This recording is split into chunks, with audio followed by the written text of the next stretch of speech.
950, the progressive voice of Minnesota. It's the Matt McNeil Show. Well, after such a stellar game yesterday, couldn't wait to bring in Michael Brodkorb to talk about the Viking stuff, as well as one or two other political things as well. Michael, how did you like your 3-0 experience? It was, I don't know how to describe it. It's a win. It's a W. I don't feel good about it. I'm not proud of it. It was a very difficult game to watch.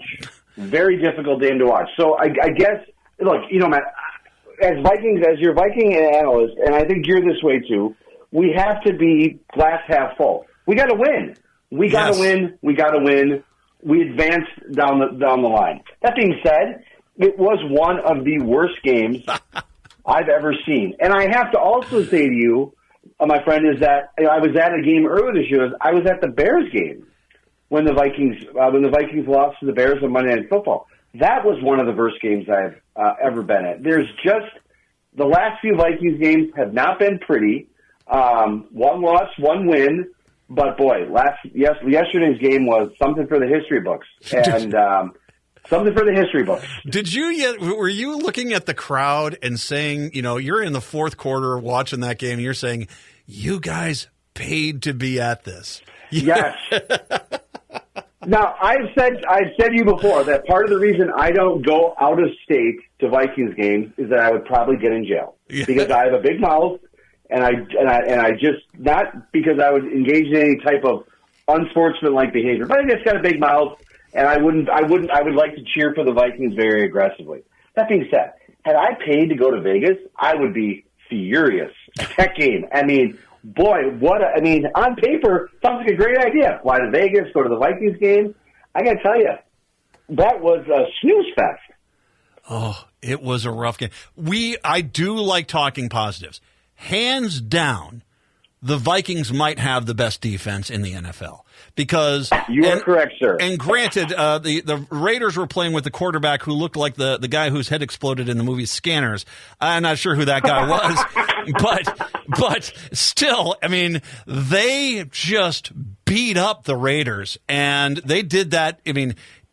At no point did I ever get the impression the Raiders are going to come back in this game because even when it was waiting for the time for the Vikings to either get a touchdown or a field goal because the Raiders just were so manhandled by the Vikings defense. You're absolutely correct. It was very much like the Bears game where there was a possibility that the Bears come back. I wasn't as confident as you were that the Raiders weren't going to come back, but it had a very similar feel. Just an offense-driven game. A defense-driven game. Not a lot of offense. Not a good quality game.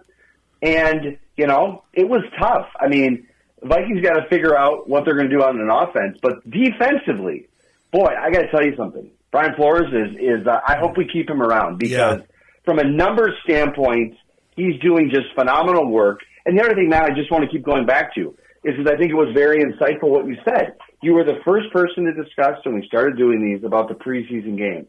And if you look at once again, every week, the Vikings, their defense is doing better and they're stronger. And it goes to your argument that that when these preseason games, they're just not working on a number of these kinks. And there's still cobwebs when we get to the first weekend of the NFL season. And they started a little rusty. But boy, oh boy, I got to tell you, defense has come along very nicely. They have, and we have to take some time, though, to break down Dobbs getting benched. He looked horrible. Mullins coming in, he didn't look phenomenal, but he looked competent enough to get the ball down the field, which he did with the weapons that he did have. There was, I think, TV color commentators in NFL games are about as useful as an appendix. But when one of the guys on the color guys made the comment, and I thought this was just spot on.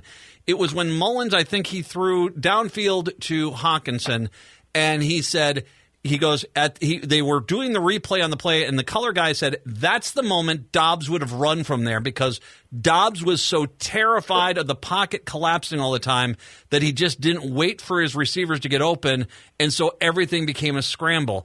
And as a friend of mine made the comment today, he basically said he was so terrified of getting picked off in that game that it led him to really makes a lot of bad throws. I mean, these teams figured him out. This is the reason why he isn't a starter. He has some pretty big faults, which became very apparent in the game yesterday. Correct, and again, it's something that you brought up. Something that we've discussed before, that particularly with Josh Dobbs, is that the more he learns the playbook, the more he learns about the Vikings offense, the worse he performs. Mm-hmm. It seems that more information that he's learning about the Viking system, he's not progressing, he's not advancing. If anything, his play has gone backwards. And I think we talked about this. We talked about this the last time I was on before the bye week, which is that I think we're getting an understanding and appreciation as to why he's moved through teams like he has. There were a few games where we thought we had struck gold. And the truth of the matter is, I think that we now understand that a lot of those other GMs may have seen him at the capabilities at which he can play. And I think it was good to get Nick Mullins in. I think that be interesting to see what happens. I don't know who starts next week. I think it's going to be a very interesting play. The one thing, we need to talk about, is Justin Jefferson. Yeah. And him getting hurt like he did. Kevin O'Connell said it looks like we've avoided any significant thing there. But again, I go to that type of throw that Dobbs made to him. Does Cousins make that type of throw? I don't know. But I think it was a dangerous throw.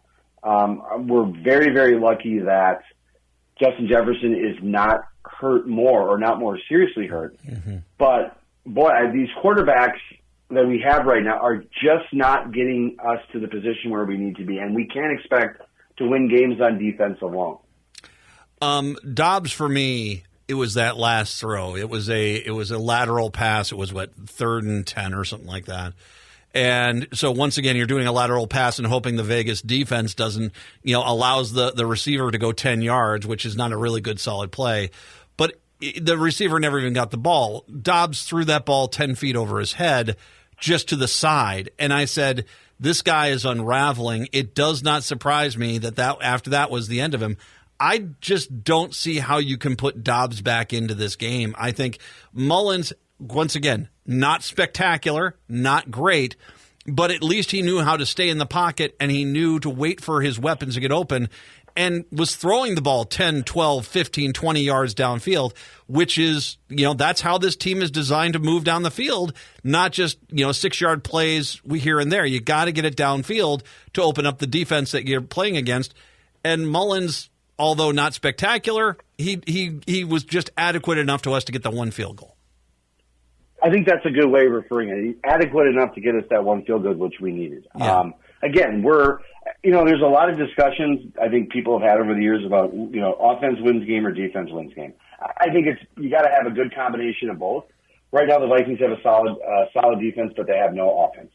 And what's also so surprising, as we talk about the NFC North, is where the Vikings are in the standings right now. Mm-hmm. There's an absolute, if the Vikings play their remaining schedule, the Vikings could still win the division. Yes, they could. The Vikings could still win the division. They have the Bengals, they have the Lions, the Packers, and then the Lions again. So they have 3 division games left.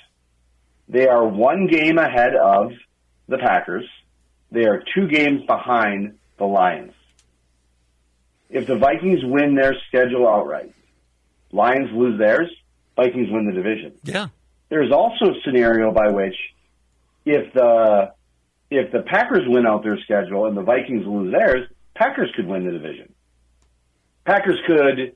The Packers need some help from the Lions, but the Vikings are in a position where they could still win the division. Yeah. And the problem that I think we all have to just be honest about is if this Vikings team makes the division, we might feel good about it. We might be excited about being in the playoffs, but is it best for the long-term growth of the franchise? Wow, that's a good question. I would say this. If you were to say at the beginning of the season, we're going to lose Kirk Cousins for the year, for 2/3 of the year, we're going to lose Justin Jefferson for half the season, and you say to yourself, we have a chance with 4 games to go to win the division, you would think it was one of the greatest, coaching, management, spectacles of all time. The reality is, though, Correct. you are right. And, we are if I'm Kirk Cousins right now, I'm feeling pretty good that the Vikings are going to. Kirk Cousins is not going to make as much money as he was pre-injury. But you've got to feel Correct. pretty good that the Vikings are probably going to be the one that they're going to keep him probably in-house and at least give him a 2, maybe a 3-year deal. And I think they'll pay him better than anyone else will. I think if you're Kirk Cousins, you're feeling pretty good about coming back to the Vikes at this point. Absolutely. And that's one of the scenarios that we've discussed was that what happens with Kirk Cousins? Does he get an opportunity to come back? And if he gets an opportunity to come back, or play again, I should say, is it in Minnesota or is it another team? And you had articulated that you thought the best case scenario was that he comes back to Minnesota in some form. I think this season is playing out that way. Yep. Cousins is committed to being part of the community. He's talked about being a part of this team. And I think both quarterbacks that have gone in his play, or actually 3 quarterbacks that have played in his replacement, which we've had 3 different quarterbacks play, none of them has really cemented that role. And they're all, I think, clearly they're not full-term starting quarterbacks. And so I think Cousins has that opportunity to come back if he recovers and and everything goes well post-recovery from his injury. But there's a lot to like. Again, as you articulated better than I did. You had said at the beginning of this season, you're going to lose Cousins, you're going to lose Jefferson, you're going to have these type of difficulties, and we're still going to be in a possibility where we're going to win the division. We would be very excited right now. Yes, we would. 3-0, man. 3-0. Okay, 2 more questions. And Michael Brodkorb joining us talking Vikings football. 2 more questions about you. First of all, C.J. Ham. It was his first carry yesterday. Why is C.J. Ham last year he scored multiple times. He was a good back, good fullback in specific situations. Why was C.J. Ham not being played more before yesterday? Do you know? I don't understand. I think that the Vikings have this has really been, I think, the true definition of a rebuilding year. I think there's a couple of people I'd like to get advice from on Viking stuff. And a couple of these people I think are pretty smart that said, look, this is going to be a mediocre team. They're not going to go out and say it fully, but this has the real potential, the real look to be a rebuilding year. When we lost Thielen, we lost, Dalvin Cook. That was kind of the play coming in. And I understand the rebuilding perspective now. And the defense has been fully rebuilt. We got a great defense, and there's a lot of assets that we need to have. But I got to tell you, on an offensive side, Vikings just have to continue to do more. And there's not a lot of life there right now. Here's the thing we have going for us, is that there's still an opportunity to win in the division. No one is playing great ball right now. No. In the division, and even look at the reigning Super Bowl champs, the Chiefs. They're not lighting things up right now. Philadelphia getting beaten down by Dallas. I don't think Green Bay is going to do too well in New York tonight. Maybe I'm wrong on that, but I don't think that's going to be a win. But here's the thing, and that's what frustrates me about Green Bay. I was in prep for the show today for this opportunity. I was looking at the stats as who have kind of better ranking chances right now, and for some reason they're giving Green Bay a better chance of making the playoffs than the Vikings right now. I don't understand it, but we'll see. I do worry about getting so close to Green Bay. Wow. One final question that doesn't necessarily have to do with the Vikings. Am I crazy, or is the Las Vegas turf clearly too dangerous to be playing games on? Because that game, that it seems like the turf itself took out 12 players yesterday for both the Raiders and the Vikings, and we've seen this before with fields that have bad turf. It just seems to me that the NFL needs to look at that stadium. Yes, yes, and I want to point something out to you, is that's been discussed related to Aaron Rodgers. That's been discussed related to what happened with Cousins. There has been a lot of discussion this season about field turf and having a more uniform standard in the NFL and some level of consistency. There have been players that have gone on and complained about the field conditions. It's unhealthy. There's problems, and I got to tell you, there's been a couple kind of, lack of better phrase, kind of freak accidents or things that you wouldn't expect that have happened. And I think turf management, which usually applies when people hear the word turf management, they usually think you mean golf. Mm-hmm. But there needs to be some type of discussion about field management and turf management and the environment by which these players are running on last night, because that was not a good field yesterday. Not a good field. And when it's Las Vegas, there should be better. We'd be remiss if I didn't bring up politics with you. This was last weekend, a GOP meeting. Hahn survived. I mean, it was some bickering, some squabbling from the far right MAGA side of the party that he wanted to be replaced. I've said that there's no way in the planet the Republicans are going to win back the House. And they're going to have a chance of winning back the House unless Hahn is there. It also piggybacks on the story Dina Winter had in the Minister Reformer about the current situation, which I believe you were quoted in that story as well. You know, the reality is that, you know, he's dealing with a lot of consequences. He's still trying to manage that party. And to a point, if you're a GOPer, you better be happy because Hahn is clearly the best chance you have at pulling the Republican Party into more of a winning strategy. Okay, here's what I have consistent. Yes, I want to be consistent with what I said. David Hand is a steady hand right now. There is no alternative in the party right now, and this is a very volatile time right now. We have the former president of the United States, the clear front runner to win the Republican nomination. And there needs to be some stability at the party right now. The aftermath of Jennifer Carnahan was disastrous, and Han has always, in my opinion, been playing catch-up based on the environment that he has been placed in. And the activists, I think, in many ways, are not holding him to a fair standard. This was an internal dust-up between a small group of activists inside the party. I was not there. I was out of state. But I did find it incredibly interesting and quite aggressive for Chairman Han to go out there and offer the resolution himself to say, look, you guys want me out of here? Then let's do an up and down vote. I believe that I believe that I'm the right person to lead. I'm the right person to put this party in the right position. And he won the vote. Yeah. And that was a good move for him. And my message has been consistent since that meeting was over, which is that this type of stuff needs to stop. Republicans have to start working together. There will be a chair election next year, but every Republican has to be organized and focused on putting this party in the best position to lead. And here's the truth, Matt, and it happens on both sides of the aisle, but there are some activists inside the party right now who are more interested in picking fights with the Republican Party than they are in focusing on defeating Democrats. Yep. And from a party process standpoint, Democrats need Democrats focused on beating Republicans, and Republicans need Republicans focused on beating the Democrats. And right now there's division, and that needs to stop. And and the reality is that it's not helping anyone, this push to the right. As a matter of fact, does not a lot of people look at Michigan, what's going on over in Michigan right now with that? Yes. And you say to yourself, okay, that's how you destroy a political party.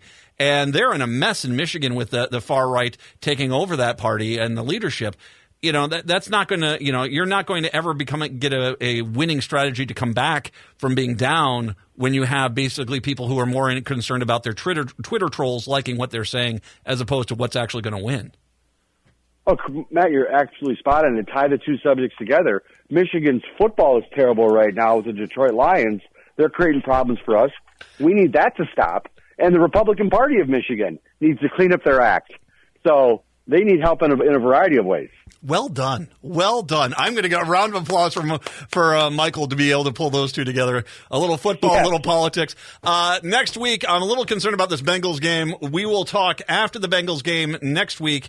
Michael, you're concerned? I'm a little after I watched the game. It's not their Bengals are not as wounded as I thought they were. So we'll have to talk about that. I'm concerned too, my friend. All right. We'll talk soon. We will talk next week. Michael Brodkorb joining us, talking Vikings, talking politics. We'll take a break, wrap up the show when we do return. It's the Matt McNeil Show right here on AM 950. Skol Vikings, let's win this game. Skol Vikings on a